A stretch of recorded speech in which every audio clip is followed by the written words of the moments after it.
Okay, round two. How can I put this?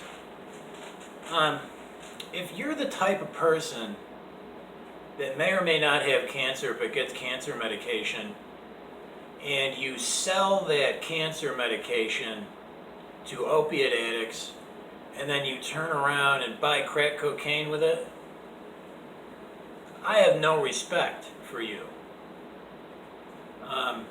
If you're the type of person who may or may not have cancer but gets cancer pain-killing opiate medication and turns around and sells it to addicts so that you can in turn buy crack cocaine during times of a pandemic, how can I think any less of you as a person? Okay? That's my upstairs neighbor. Right up here. This guy, for 2.5 years straight, every single day, this guy has done nothing but sling his cancer opiates and buy crack with it and smoke hundreds and hundreds of dollars of crack every day, getting people in the neighbors hooked on it so that they're like dogs looking for scraps. Okay? And take umbrage with me because I don't want to do dope with you.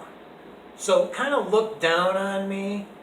And you know what? During a time of pandemic, why don't you throw half-eaten food out right outside my front door from the balcony so that it's right there so that when I let my dog out to take a leak, he gets at it. Trying to infect me and my dog. Okay?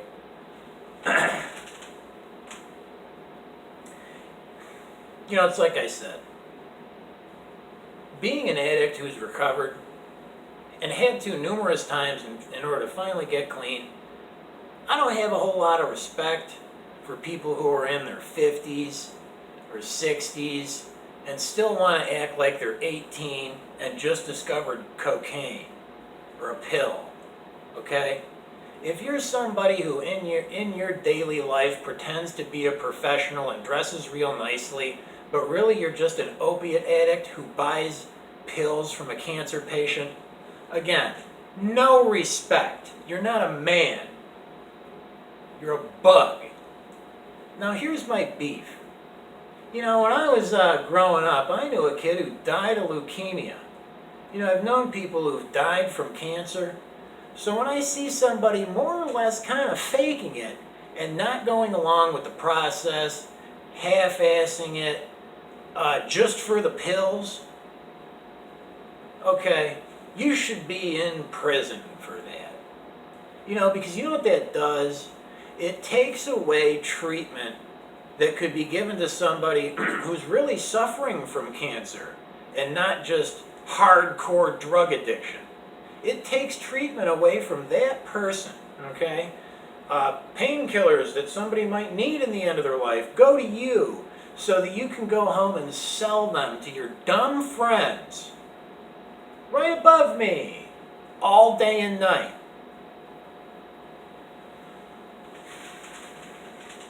You know, it's a real problem. I mean, to where you're going to be passive-aggressive and vindictive towards me because you're an addict who won't admit it, and try to do risky behavior to somebody who's doing nothing but trying to stay clean and wipe stuff and wash his hands, try to subject him to filth to get him sick. Okay, there's going to be a reckoning at some point. Like, you're going to have to go to, like, jail. Okay? And this has gone on. Like, I've seen this crap from people. I've seen cancer patients. I've lived with cancer patients who have gotten so morbidly ill and died and were miserable and the whole time just slinging their pills. Makes me want to puke. It really does. What else is there about this? Nothing really. I mean, what else can you say? I mean, how is it that somebody that's that much of a lowlife gets to get a leg up on people who were not lowlifes, who were good people, right? to keep pushing and pushing and pushing and agitating and bothering people with your lifestyle that you still think is cool, okay, and get them sick so that they have to suffer, so that you can feel like you're somebody. It's really getting over the edge, people. So hey, if you're a drug addict, after this pandemic, don't ever come to me for any sympathy. Ever. If you can't quit, then that's your fault.